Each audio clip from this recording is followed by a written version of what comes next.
साथियों, कांग्रेस ने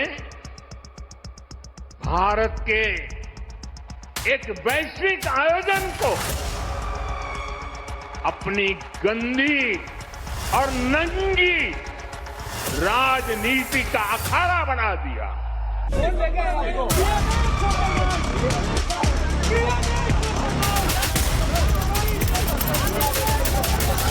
देश तो जानता है आप पहले से ही नंगे हो।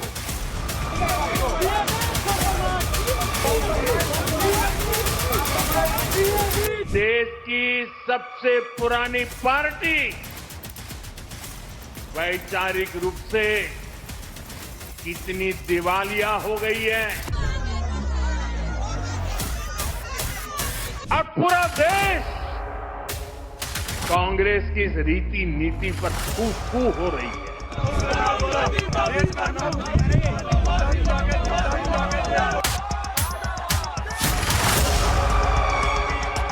कांग्रेस को अपने ही देश को बदनाम करने में जुटी है।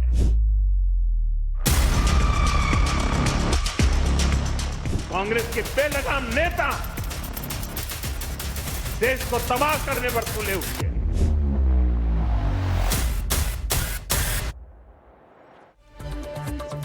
नमस्कार, देख रहा है इंडिया में आपका बहुत बहुत स्वागत है। मैं हूं अदिति राजपूत। जिस आर्टिफिशियल इंटेलिजेंस का लोहा दुनिया ने माना, जिस एआई इंडिया समिट ने भारत का डंका दुनिया में बजा, अब कांग्रेस पार्टी पर यह आरोप लग रहे हैं कि उस चमचमाती तस्वीर पर कांग्रेस ने कालिख पोत दी। विदेशी मेहमानों के सामने जो छवि खराब की, उसको लेकर कांग्रेस पार्टी अब सवालों के घेरे में। बड़ी बात यह है कि कांग्रेस इस मुद्दे पर अकेली पड़ गई है। कांग्रेस के सहयोगी भी उसी इस हरकत पर शर्मिंदा है।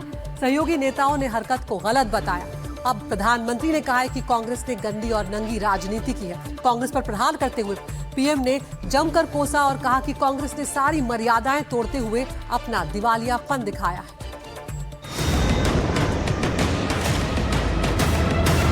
एआई इंडिया समिट की ये चमक, ये धमक दुनिया ने देखी। 5 दिनों तक 80 से अधिक देशों के प्रतिनिधि, ग्लोबल टेक लीडर्स और नीति निर्माता एआई समिट की इस तस्वीर को देखने दिल्ली में इकट्ठा हुए। लेकिन इसी बीच कांग्रेस की इस दागदार तस्वीर ने हिंदुस्तान की छवि धूमिल करने की भी कोशिश की। कांग्रेस के कारनामे की ये ऐसी तस्वीर थी जिस पर पूरा देश शर्मसार हो गया। खुद कांग्रेस के सहयोगी दल भी हाथ की हरकत पर थू थू करने लगे, धिक्कारने लगे, अफसोस करने लगे। समझता हूं कि एक समिट इस तरह से प्रोटेस्ट की, मैं समझता हूं that was not a good choice.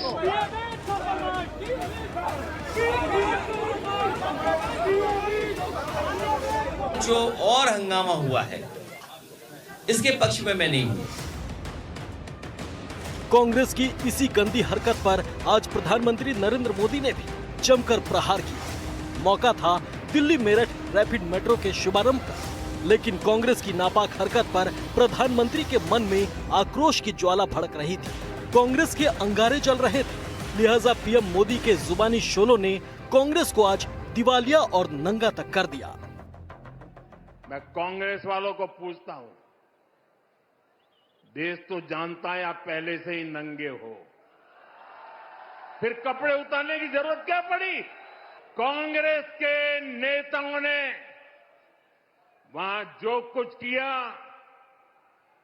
वो दिखाता है कि देश की सबसे पुरानी पार्टी वैचारिक रूप से कितनी दिवालिया हो गई है, कितनी दरिद्र हो गई है। कांग्रेस के कारनामे पर प्रधानमंत्री का क्रोध बता रहा था कि भारत की छवि धूमिल करने में कांग्रेस ने क्या कुछ नहीं किया। रणनीति बनाई, भूमिका निभाई और हिंदुस्तान के माथे पर कालिख पोतने का काम किया। शर्टलेस विरोध से धूमिल की छवि, कांग्रेस की वायरल गंदी राजनीति। दुनिया में वायरल इस दागदार हरकत के बाद भी जिस कांग्रेस को खुद पर शर्म आनी चाहिए थी, वो खुद को पाक साफ बताने की साजिश में जुटी थी। खुद कांग्रेस ने ट्वीट कर देश को बताया कि हम गांधी के वंशज हैं। शर्टलेस ही सही, कल भी लड़ रहे थे, आगे भी लड़ते रहेंगे। इस पोस्ट के ठीक बाद कांग्रेस के सबसे बड़े नेता और नेता प्रतिपक्ष राहुल गांधी का पोस्ट सोशल मीडिया पर तैरने लगा। राहुल के पोस्ट में पीएम इज कॉम्प्रोमाइज्ड वाला नारा भी लिखा था। पीएम इज कॉम्प्रोमाइज्ड वही नारा है जिसे एआई इंपैक्ट समिट के बीच यूथ कांग्रेस के कार्यकर्ता अर्धनग्न होकर लगा रहे थे। इसको लेकर प्रधानमंत्री ने तंज भरे लहजे में कांग्रेस को कहा कि कांग्रेस लाजने के बजाय गाजती है। कांग्रेस ने परसों सारी मर्यादाएं तोड़ दी। अब पूरा देश कांग्रेस की इस रीति नीति पर थू थू हो रही है। लेकिन दुर्भाग्य देखिए, इतनी पुरानी पार्टी के नेता लाजने के बजाय गाजते हैं।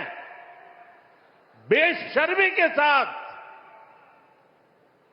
देश की बेइज्जती करने वालों का जयकारा कर रहे हैं। वैसे तो प्रधानमंत्री ने आज हमला किया, लेकिन इस नापाक हरकत के बाद से ही बीजेपी ने कांग्रेस के खिलाफ मोर्चा खोल दिया था। शहर दर शहर प्रदर्शन होने लगे और कई राज्यों तक बीजेपी का आक्रोश फैल गया। बीजेपी का जैसा प्रदर्शन दिल्ली में हुआ, वैसा ही प्रोटेस्ट उत्तर प्रदेश के आगरा में, गुजरात के सूरत में, राजस्थान की राजधानी जयपुर में और कर्नाटक की राजधानी बेंगलुरु में भी हुआ।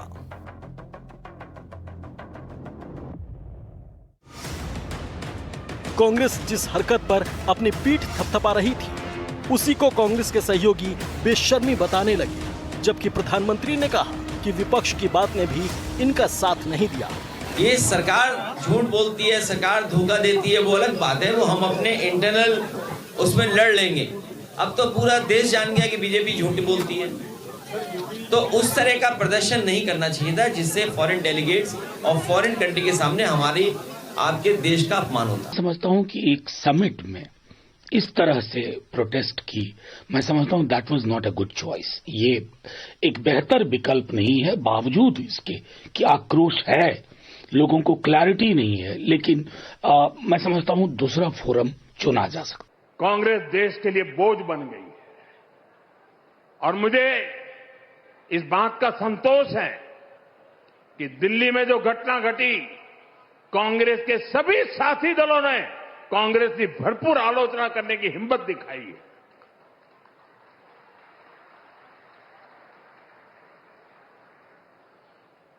मैं विपक्ष के इन साथियों का सच्चाई के साथ और देश के गौरव के साथ खड़े रहकर रहने के लिए उनका मैं सार्वजनिक रूप से आभार व्यक्त करता हूं। इसे हद की पराकाष्ठा कह लीजिए कि सहयोगी दल भी देश की तरक्की पर कांग्रेस की हरकत को कालिख बता रहे हैं, जिसे बोध कर कांग्रेस ने खुद ही अपना मुंह काला कर लिया और उल्टा देश के निशाने पर भी आ गई। Bureau report, NDTV India. Congress पर प्रधानमंत्री मोदी के हमले पर पलटवार करते हुए कांग्रेस के सांसद इमरान मसूद सामने आए और कहा कि एआई समिट में एक यूनिवर्सिटी के मामले से देश की छवि खराब हुई। मसूद ने कहा कि पीएम मोदी ने ट्रंप के आगे घुटने टेक दिए। पीएम ने कहा कि कांग्रेस ने गंदी और नंगी राजनीति की। जिस तरीके से यूथ कांग्रेस ने टी शर्ट उतार, बहुत अच्छी राजनीति कर रहे हैं। आपकी राजनीति का तो कमाल है कि आप दूसरे का रोबोट बना करके अपना बता दोगे और पूरी दुनिया के अंदर अपना मजाक बनवाओगे, देश का मजाक बनवाओगे। आप तो बहुत बड़ा काम कर रहे हो। आपकी तो महानता के कोई चर्चे ही पूरी विश्व के अंदर है कि आप कैसे ट्रंप के सामने घुटनों पर आ गए। आप इनको आंखें दिखा सकते हो अपने देशवासियों को। ट्रंप के सामने हिम्मत नहीं होती बोलने की, वहां आपने घुटने टेक दिए, पूरा देश बेच दिया आपने।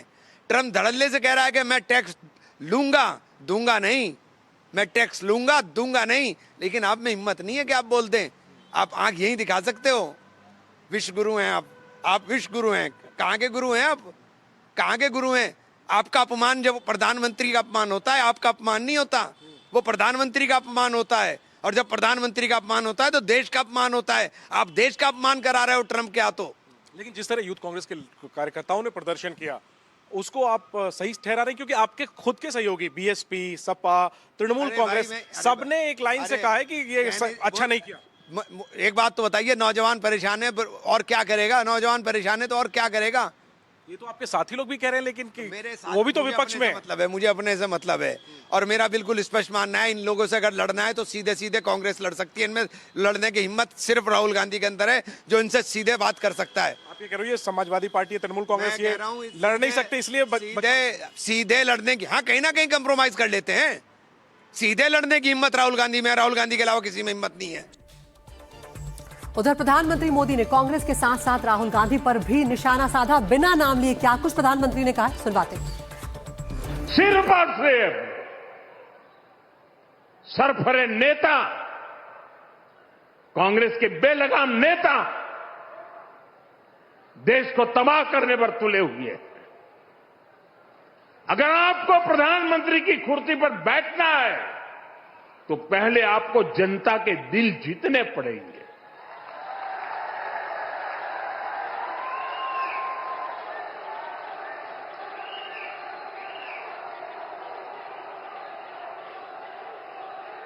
महिलाओं एमपीओ को भेज करके सीट पर कब्जा करने से आप प्रधानमंत्री नहीं बन सकते हो। और माताओं बहनों को इस प्रकार से आगे करने की क्या मजबूरी है आपकी? क्या इतने खोखले हो गए हो आप लोग? साथियों,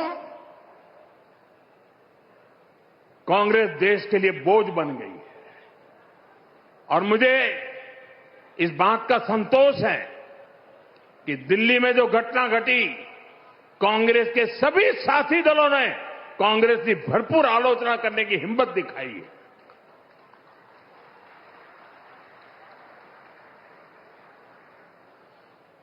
मैं विपक्ष के इन साथियों का सच्चाई के साथ और देश के गौरव के साथ खड़े रहकर रहने के लिए उनका मैं सार्वजनिक रूप से आभार व्यक्त करता हूं। आगे बढ़ते हैं। शंकराचार्य स्वामी अविमुक्तेश्वरानंद सरस्वती की मुश्किलें अब बढ़ती नजर आ रही हैं। उनके खिलाफ नाबालिग बच्चों के यौन शोषण के मामले में एफआईआर तक दर्ज कर ली गई है। ये पॉक्सो एक्ट के तहत दर्ज किया गया केस है और एफआईआर में शंकराचार्य के शिष्य मुकुंदानंद का भी नाम है। और वहीं स्वामी अविमुक्तेश्वरानंद का ये कहना है कि सबके पीछे जगत गुरु रामभद्राचार्य और उनके शिष्य का हाथ है।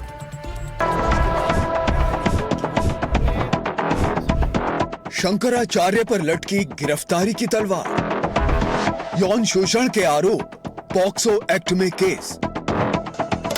शंकराचार्य स्वामी अविमुक्तेश्वरानंद सरस्वती के खिलाफ नाबालिग बच्चों के यौन शोषण के मामले में एफआईआर दर्ज कर ली गई है। प्रयागराज के झूसी थाने में दर्ज एफआईआर में शंकराचार्य के शिष्य मुकुंदानंद गिरी का भी नाम शामिल है। 2-3 अज्ञात के खिलाफ भी पॉक्सो एक्ट के तहत मामला दर्ज किया गया है। शंकराचार्य पर आरोप आशुतोष ब्रह्मचारी ने लगाया है, जो कि जगत गुरु रामभद्राचार्य के शिष्य बताए जा रहे हैं। आरोपों और एफआईआर पर स्वामी अविमुक्तेश्वरानंद का कहना है कि अच्छा है जांच हो जाए। उन्होंने मामले को फर्जी बताया है। जो इलाहाबाद की कोर्ट है, स्पेशल कोर्ट, ऐसा है तो उसने आपके खिलाफ ठीक है करने के दिया यौन शोषण। एक व्यक्ति ने फर्जी मामला बना करके कोर्ट में आवेदन किया है।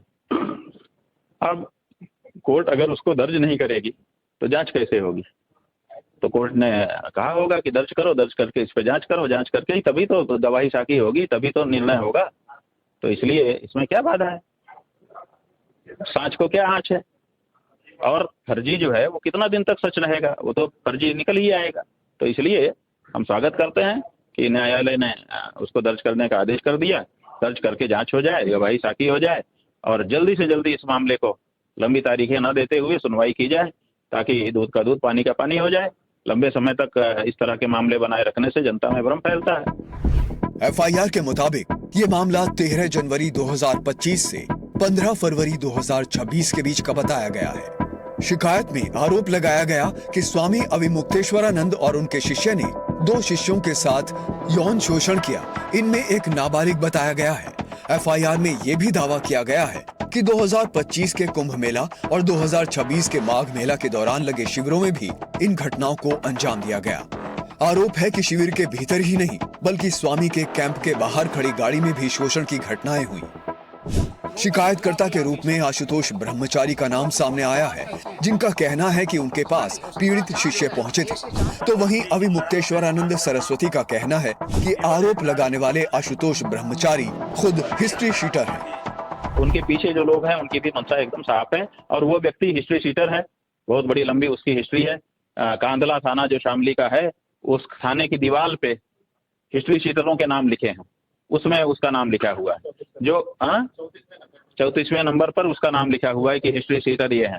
और जो वहां पे रजिस्टर रखा हुआ है कांदला के थाने में, उस थाने में HS माने हिस्ट्री शीटर 76A नंबर पर उसका नाम दर्ज है। तो जो स्वयं हिस्ट्री शीटर है, जिसने जाने कितने लोगों के ऊपर फर्जी मुकदमे डाल करके उगाही की है, लोगों को धमकाया है, चमकाया है, जिसका यही काम है, ऐसे लोगों को शिष्य बनाते हैं और शिष्य बना करके उनका ये उपयोग करते हैं। स्वामी अविमुक्तेश्वरानंद आरोप लगाने वालों को ही कटघरे में खड़ा कर रहे हैं। वहीं कोर्ट के आदेश के बाद याचिकाकर्ता आशुतोष ब्रह्मचारी ने कहा कि उन्हें न्याय मिला है। साथ ही उन्होंने ऐलान किया है कि वो प्रयागराज से विद्या मठ वाराणसी तक पैदल सनातन यात्रा निकालेंगे और लोगों के सामने सच्चाई लाएंगे। हमने माननीय न्यायालय में 173(4) के तहत प्रार्थना पत्र दिया था। माननीय न्यायालय ने पूरी बात हमारे साक्ष्य देखने के बाद, हमारी पेन ड्राइव CD देखने के बाद यह तथ्य सामने आए माननीय न्यायालय ने कि यह मुकदमा दर्ज होना चाहिए और इनकी FIR दर्ज होकर विवेचना होनी चाहिए। न्याय मिला है हम लोगों को, हमारे भट्टुक जो नाबालिग हैं, शिष्य हैं, उनको न्याय मिला है। और एक सनातन की जीत मैं कह सकता हूँ। सनातन के जो नाम पर कालनेमी जो भगवा चोला पहनकर बैठे हैं, उनकी आज माननीय न्यायालय ने आदेश जारी करके पूरा साबित कर दिया है कि ऐसे लोगों को मठों में नहीं जेलों में आवश्यकता है। तो हमें पूरा न्याय मिला है, माननीय न्यायालय से न्याय मिला है और हमें अब इसमें पूरी न्याय की उम्मीद है। 2 अपराधों की विवेचना के लिए उन्होंने आदेश किया। एक तो भट्टकों के विरुद्ध व्यक्तिगत जो अपराध हुए और भारत की संस्कृति, यहाँ के विश्व गुरु कहा जाता हो, अपने को क्या आते हैं शंकराचार्य कहने वाले, जिन पर भारत की संस्कृति का गौरव जाके टिक जाता है और क्या आते हैं वहां जाके घुटने टेकता है, वो उन्होंने संस्कृति को कुचला है। इसलिए माननीय अदालत ने पाया कि ऐसे संगीन अपराधों के विषय में विवेचना कराया जाना सर्वथा उचित होगा। आशुतोष ब्रह्मचारी महाराज ने FIR में कहा कि उनके ट्रस्ट की ओर से माघ मेला में श्री कृष्ण जन्मभूमि के मुक्ति के लिए माता शाकुंभरी देवी का महायज्ञ किया जा रहा है। शिविर में 2 नाबालिग शिष्य आए और उन्होंने अपनी पीड़ा सुनाई, जिसके बाद उन्होंने 8 फरवरी को कोर्ट में शरण ली। उस आदेश के अनुपालन में थाना झूसी पर पॉक्सो एक्ट की सुसंगत धाराओं के तहत अभियोग पंजीकृत किया गया है, जो कि अविमुक्तेश्वरानंद सरस्वती एवं उनके शिष्य मुकुंदानंद ब्रह्मचारी व 2-3 अज्ञात व्यक्तियों के विरुद्ध पंजीकृत किया गया है। माननीय न्यायालय के आलोक में इसकी निष्पक्ष, विधिपूर्ण एवं स्वतंत्र इसकी विवेचना कराई जा रही है। वहीं स्वामी अविमुक्तेश्वरानंद इस पूरे मामले के पीछे जगत गुरु रामभद्राचार्य पर निशाना साध रहे हैं। इस तरह का यौन शोषण का, नाबालिगों के संग यौन शोषण का आरोप पहली बार लगा है। कितना दुर्भाग्यपूर्ण है। बात यह है कि किसके द्वारा लगा है, किसके द्वारा लगा है? उस व्यक्ति के द्वारा जो अपने आप को रामभद्राचार्य जी का शिष्य कह रहा है। ठीक है, वो व्यक्ति जो रामभद्राचार्य जी हैं उनका शिष्य है। अब रामभद्राचार्य जी की प्रेरणा से ही कर रहा होगा। तो ये आरोप लगाने वाला कोई विक्टिम नहीं है, ये आरोप लगाने वाला कोई हम लोगों के संपर्क का व्यक्ति नहीं है, ये तो उनका व्यक्ति है, वो आरोप लगा रहा है, तो आप समझ लीजिए। लेकिन इसमें कोई शक नहीं कि FIR दर्ज होने के बाद अविमुक्तेश्वरानंद की मुश्किल बढ़ गई है। पुलिस जांच के दौरान उन्हें गिरफ्तार भी कर सकती है। पुलिस इस पूरे मामले में अपनी जांच करेगी और जांच की दिशा को आगे बढ़ाएगी। आपको बता दें कि कोर्ट ने इस मामले में पुलिस को निष्पक्ष और स्वतंत्र रूप से पूरी जांच करने का भी आदेश दिया है। इस सब के बीच ये देखा गया है कि जगत गुरु रामभद्राचार्य और स्वामी अविमुक्तेश्वरानंद के बीच विवाद गहराता जा रहा है। विवाद ने तूल तब पकड़ा था जब जनवरी में प्रयागराज के माघ मेले में पुलिस ने अविमुक्तेश्वरानंद की पालकी को रोका, तो रामभद्राचार्य ने इस कदम का समर्थन किया था। इसके बाद दोनों ही पक्षों ने एक दूसरे पर कई आरोप लगाए। फिलहाल अविमुक्तेश्वरानंद पर पॉक्सो के तहत FIR दर्ज की गई है। तो अविमुक्तेश्वरानंद इसके पीछे रामभद्राचार्य और उनके चेले आशुतोष महाराज की साजिश बता रहे हैं। वाराणसी से पीयूष आचार्य और प्रयागराज से दीपक गंभीर के साथ ब्यूरो रिपोर्ट एनडीटीवी इंडिया। और इस वक्त बड़ी खबर आ रही है। यौन शोषण के मामले में स्वामी अभिमुक्तेश्वरानंद सरस्वती और अन्य लोगों के खिलाफ एफआईआर दर्ज होने के बाद झूसी थाने की पुलिस ने अपनी जांच को अब शुरू भी कर दिया है। जांच अधिकारी ने अपनी टीम के साथ घटनास्थल का निरीक्षण किया है। ये कार्रवाई आपको बता दें, याचिकाकर्ता आशुतोष ब्रह्मचारी महाराज की मौजूदगी में हुई है। इन्हीं की शिकायत के बाद पॉक्सो एक्ट के तहत मामला दर्ज किया गया। जांच अधिकारी ने त्रिवेणी मार्ग माघ मेले में स्थित स्वामी अभिमुक्तेश्वरानंद शिविर का विधिवत निरीक्षण किया है और उसके बाद साइट प्लान जो है वो भी तैयार किया गया है। और स्वामी अभिमुक्तेश्वरानंद पर एफआईआर दर्ज हो चुकी है। इसके पीछे उन्होंने जगत गुरु रामभद्राचार्य की साजिश बताया है। काफी दिनों से दोनों गुरुओं के बीच में आरोप प्रत्यारोप का दौर हम देख रहे हैं। अब एफआईआर होने के बाद इस पर राजनीति भी अच्छी खासी गर्मा गई। समाजवादी पार्टी के अध्यक्ष अखिलेश यादव का ये कहना है कि उनसे गलती हो गई, रामभद्राचार्य को पहले ही जेल भेज देना चाहिए था।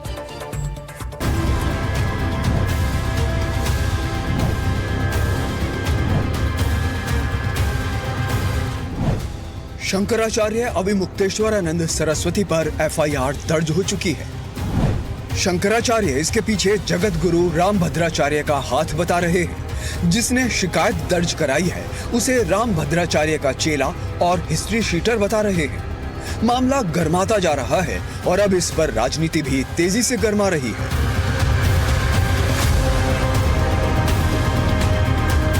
समाजवादी पार्टी प्रमुख अखिलेश यादव ने लखनऊ में प्रेस कॉन्फ्रेंस कर कहा कि जैसा कहा जा रहा है कि शिकायतकर्ता रामभद्राचार्य का चेला है तो उनसे गलती हो गई, पहले ही जेल भेज देना चाहिए था। आदरणीय, पूजनीय, सम्मानित आदरणीय रामभद्राचार्य जी के बारे में बोलना नहीं चाहिए कुछ भी, लेकिन अगर उनका चेला है ये, अगर उनका ये चेला है तो मुझसे गलती हुई है। हमने कभी आदरणीय पूजनीय रामभद्राचार्य जी पर 420 का मुकदमा था, वो वापस लिया था। मुझे उन्हें जेल भेज देना चाहिए था। और ये बात गलत हो तो बताइए आप, किसी से पूछ लीजिए आप। हमारे बगल में बैठे वाइस चांसलर साहब। अखिलेश ने इस विवाद के बहाने यूपी सरकार को भी निशाने पर लिया। उन्होंने माघ मेले के समय का जिक्र किया और आरोप लगाया कि कैसे शंकराचार्य को स्नान के लिए रोका गया था। अचानक कुछ लोग निकल पड़े सम्मान देने के लिए। जिस समय शिखा को पकड़ करके अपमानित किया जा रहा था, उस समय ये लोग कहां थे? उसी समय उन्हें जाना चाहिए था संगम किनारे। हमारे पूजनीय शंकराचार्य जी कई दिनों धरने पे बैठे रहे वहां पर। उस समय सर्दी पीक पे थी। अब तक की जो हमारी पूरा इतिहास जो है, पौराणिक व्यवस्था है, सनातनी व्यवस्था में कहीं किसी शंकराचार्य को गंगा स्नान से रोका नहीं गया होगा,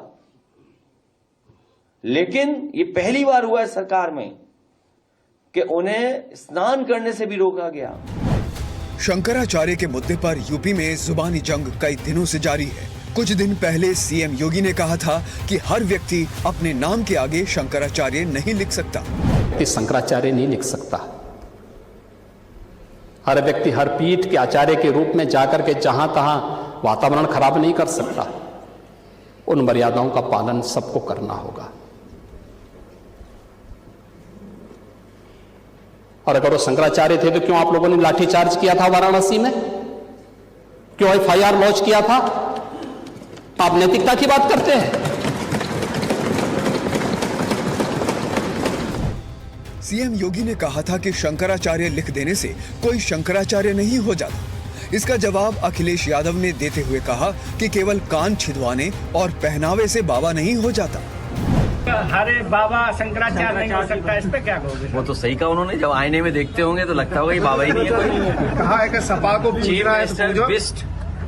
चीफ मिनिस्टर बिस्ट साहब लगता आईना देख करके ये बात कह रहे हैं। और जब विधानसभा में गए होंगे भाषण देने तो आईने में देखा होगा तो आईने ने सच्चाई बता दी होगी कि केवल पहनावे से कोई बाबा संत नहीं हो सकता है, कान छिदवाने से नहीं हो सकता है। अच्छा, बीजेपी के बड़े नेता, ये तो हमारी गीता भी लिखती है। गुरु नानक जी ने भी यही कहा क्या कान छिदवा लोगे तो क्या योगी हो जाएंगे आप? और जो दूसरों का सर्टिफिकेट मांग रहे हैं वो अपना सर्टिफिकेट तो दिखा दें कि कौन सी इंस्टीट्यूशन में योगी बने हैं। शंकराचार्य को लेकर बवाल बढ़ता जा रहा है। ये बवाल राजनीतिक गलियारों में भी तेज हो गया है और जिस तरह से शंकराचार्य अभिमुक्तेश्वरानंद सरस्वती पर एफआईआर दर्ज की गई है, फिलहाल ये थमने वाला नहीं लग रहा है। Bureau report, NDTV India. और फिलहाल देख रहा है इंडिया में एक छोटे से ब्रेक के लिए हम यहाँ पर रुक रहे हैं, लेकिन ब्रेक के उस पार आप देखना मत भूलिए लिव इन रिलेशनशिप की सबसे भयानक कहानी। हेलो मोटो। Motorola, India's leading AI smartphone brand. Motorola Signature, India's #1 camera phone.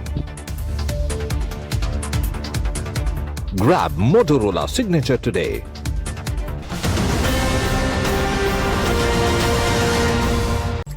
Break के बाद आपका स्वागत है। अब आपको लिव इन रिलेशनशिप की एक ऐसी खौफनाक दास्तान सुनाते हैं जो आपकी रूह कपा देगी। एक मोहब्बत जो डेटिंग ऐप से शुरू हुई, लेकिन उसका अंत ऐसी हैवानियत पर हुआ कि जो कोई भी इसे सुन रहा है उसका दिल दहल जा रहा है। एक दरिंदे प्रेमी ने अपनी गर्लफ्रेंड के साथ टॉर्चर की सारी हदें पार कर दी। उस लड़की का इतना बुरा हाल किया कि इस मामले ने निर्भया कांड की याद ताजा कर दी।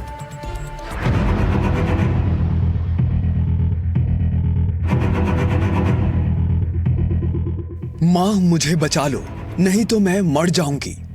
ये एक बेटी की चीख थी जो उसकी मां ने फोन पर सुनी। त्रिपुरा से सपने लेकर पढ़ाई करने आई एक छात्रा को उसके ही ऑनलाइन दोस्त ने 3 दिनों तक हैवानियत भरी यातनाएं दी। युवक ने छात्रा को अपने पास बुलाकर उसे बंधक बना लिया और 3 दिनों तक उसके साथ बर्बरता की सारी हदें पार कर दी। जो जानकारियां सामने आई हैं वो रूह कपा देने वाली हैं। युवक ने पीड़िता को बंधक बनाकर पीटा, मुख को लातों से पीटा, प्राइवेट पार्ट को जलाया, सिर को दीवार से मारा, स्टील की बोतल से पीटा, लोहे की छड़ से बार बार वार किए, चाकू से कई वार किए, पीड़िता का फोन छीना, नग्न अवस्था की वीडियो बनाई। मेरा लड़की फोन करके बोला क्या बताया, माँ मुझे जिंदा देखना चाहते हो तो मुझे बचाओ। मुझे ये लड़का शिवम नाम का लड़का मुझे 3 दिन लगातार इतना पिटाया। मेरा प्राइवेट पार्ट में सैनिटाइजर डाल के रोज 1 दिन से 3 बार प्राइवेट पार्ट जलाता है। लगातार जो है उसको अलग अलग प्रताड़ना से 3 दिनों तक फरवरी 16, फरवरी 17 और फरवरी 18 तक गुजरना पड़ा। और उस दौरान इस शख्स ने जुल्म की हद तब पार कर दी जब उसने उसका सेल फोन, मोबाइल फ़ोन छीन लिया था। और उसके बाद क्योंकि ये लड़की बंगाली बोलती थी और उसने छुपाकर उस लड़के का फ़ोन लेकर के बंगाली में बात कर अपने माँ से बात की और फिर उसको पूरी डिटेल बताई। उसके बाद उसकी मदर ने, माँ ने जो है पुलिस को, गुरुग्राम पुलिस को फ़ोन किया। जब पुलिस टीम PCR टीम वहाँ पहुँचती है और उस लड़के को वहाँ से गिरफ्तार करती है तो सारी चीज़ें खुल करके सामने आती है। बेटी की चीख सुनकर मां ने तुरंत त्रिपुरा से हरियाणा पुलिस को गुरुग्राम के पीजी का पता दिया। सूचना मिलते ही पुलिस मौके पर पहुंची और गंभीर हालत में छात्रा को अस्पताल में भर्ती कराया। पहले उसे गुरुग्राम के एक अस्पताल में भर्ती कराया गया, जहां से हालत नाजुक होने के चलते उसे दिल्ली के सफदरजंग अस्पताल में रेफर किया गया। फिलहाल छात्रा आईसीयू में जिंदगी और मौत के बीच जंग लड़ रही है। पुलिस वाला गया, मेरा लड़के को बचाया, ये ठीक है। सेक्शन जो लगाया ये ठीक नहीं है, सेक्शन और लगाना ही है। मेरा लड़की को मर्डर करने के लिए कोशिश किया और जो हो गया इसके सेक्शन और भी लगाना है। ये रेप किया, इस सेक्शन लगा के उसको जेल में आती से डालना है और जीवन के लिए, और फांसी देना जरूर है उसको, लड़का को। जो विक्टिम है वो इस वक्त आईसीयू में भर्ती है। उससे पहले हमने देखा कि उस विक्टिम को यहाँ गुरुग्राम के एक सिविल हॉस्पिटल में भर्ती कराया गया था सेक्टर 10 में, जहाँ पर उसकी कंडीशन जो है वो क्रिटिकल बताई जा रही थी। उसके बाद उसको जो है सफदरजंग अस्पताल में ट्रांसफर कर दिया गया। पीड़ित छात्रा गुरुग्राम में पढ़ाई कर रही थी। इसी दौरान उसकी दोस्ती दिल्ली के एक युवक से ऑनलाइन हुई। दोनों के बीच बातचीत शुरू हुई और धीरे धीरे ये दोस्ती गहरी होती चली गई। दोनों लिव इन में रहने लगे, लेकिन कुछ दिनों बाद आरोपी ने पीड़िता पर शक करना शुरू कर दिया और उसके साथ मारपीट करने लगा। एफआईआर के मुताबिक 2025 में डेटिंग ऐप पर पीड़िता की शिवम से दोस्ती हुई। 2025 में ही उसने शादी का झांसा देकर पीड़िता से शारीरिक संबंध बनाए। 2025 के बाद दोनों लिव इन में रहने लगे। जनवरी 2026 में आरोपी पीड़िता पर शक करने लगा। 13 फरवरी 2026 को आरोपी ने एक पीजी लिया और पीड़िता को पीजी में बुलाया। 16 फरवरी 2026 को आरोपी ने पीड़िता को कमरे में बंद कर दिया और फिर पीड़िता को बुरी तरह से पीटा। 18 फरवरी 2026 को पीड़िता ने अपनी मां को फोन किया और आप बीती सुनाई। मारपीट के दौरान आरोपी ने पीड़िता से कहा कि वो उसे इस हालत में छोड़ देगा कि वो ना तो चल पाएगी और ना ही कभी मां बन पाएगी। आरोपी ने इस पूरी बर्बरता और पीड़िता की नग्न अवस्था की वीडियो भी बनाई ताकि वो किसी को बता ना सके। पापा हिंदी नहीं बोल पा रहे थे तो पापा को मैंने मेरी एक सर्कल में एक है त्रिपुरा के स्टूडेंट, तो मैंने उनसे बात करने के लिए पूछने के लिए बोला, तो उन्होंने सारा कुछ सेम बताया, एक निर्भया केस जैसा ही है ये केस भी। हरियाणा पुलिस ने 19 फरवरी 2026 को आरोपी शिवम के खिलाफ गंभीर धाराओं में मामला दर्ज किया। आगे की जांच जारी है। राकेश सोनी और आकिल जमील के साथ ब्यूरो रिपोर्ट एनडीटीवी इंडिया।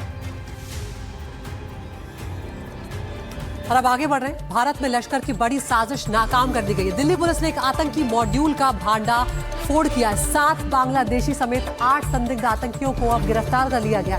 लश्कर और जैश पहले से ही बांग्लादेश के रास्ते साजिश रच रहे थे और अब इस आतंकी साजिश का पर्दाफाश भी हो गया है।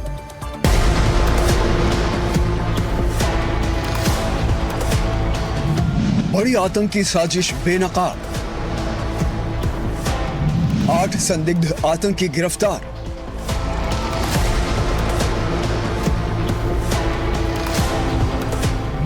आईएसआई के इशारे पर हो रही थी planning.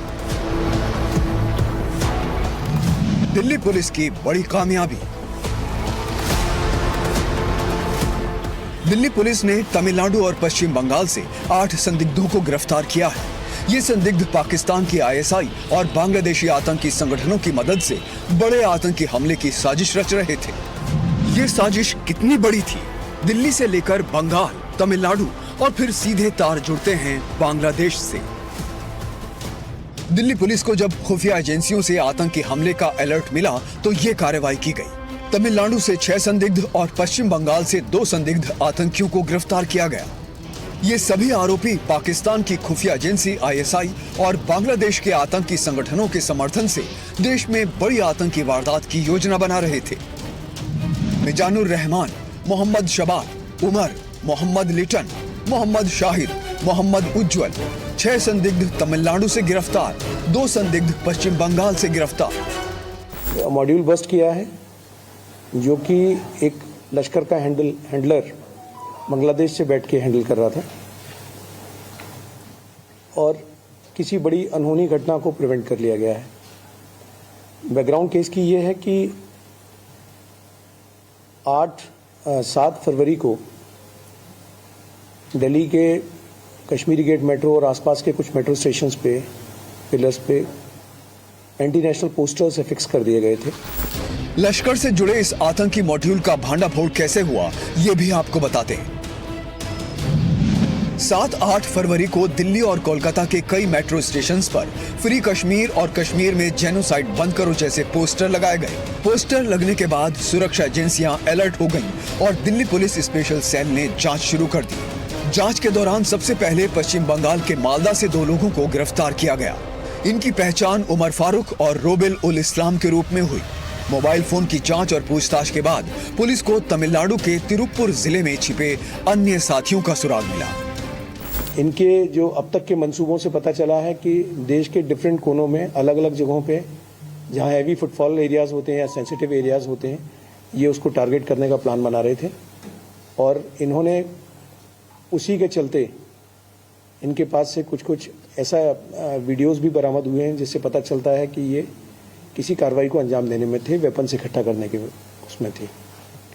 With these arrest we are thankful to West Bengal police also as well as Tamil Nadu police also कि उन्होंने इसमें कोऑपरेट किया। सेंट्रल एजेंसीज की मदद से ये सारे का सारा ऑपरेशन हुआ था।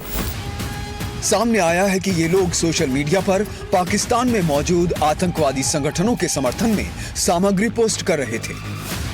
साथ ही फर्जी आधार कार्ड का इस्तेमाल करके अपनी पहचान छुपाकर कपड़ा उद्योग में काम कर रहे थे। 19 अक्टूबर को श्रीनगर के नौगाम में जैश ए मोहम्मद के आतंकियों ने कुछ इसी तरह के पोस्टर लगाए थे और पुलिस ने उन्हीं पोस्टर के जरिए पूरे मॉड्यूल को पकड़ा था। हालांकि एक आतंकी लाल किले के बाहर आत्मघाती हमला करने में सफल रहा।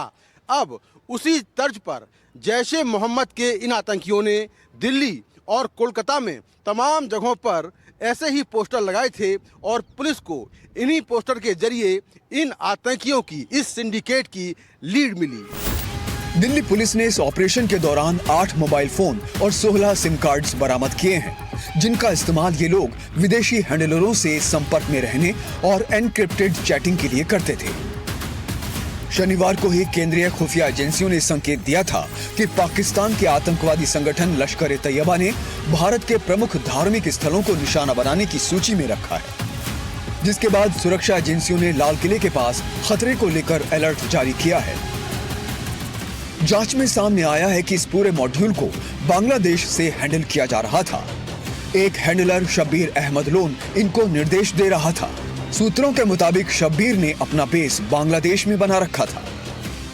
पुलिस के मुताबिक शब्बीर अहमद लोन कश्मीर का रहने वाला है और काफी लंबे समय से बांग्लादेश में है। 2007 में उसको आत्मघाती हमला करने की कोशिश के आरोप में दिल्ली पुलिस ने ही गिरफ्तार किया था। तब से वो जेल में है, लेकिन 2018-19 में जेल से बाहर आने के बाद वो फिर से बांग्लादेश चला गया और लश्कर ए तैयबा से जुड़ गया। उसके बाद से वो लगातार आतंकी गतिविधियों में शामिल है और पुलिस के मुताबिक उसने पाकिस्तान में आतंक की ट्रेनिंग भी ले रखी है। सामने आया है कि कई जगहों पर इन लोगों ने रेकी भी की थी, जिसके बाद ये किसी बड़े हमले की तैयारी में थे।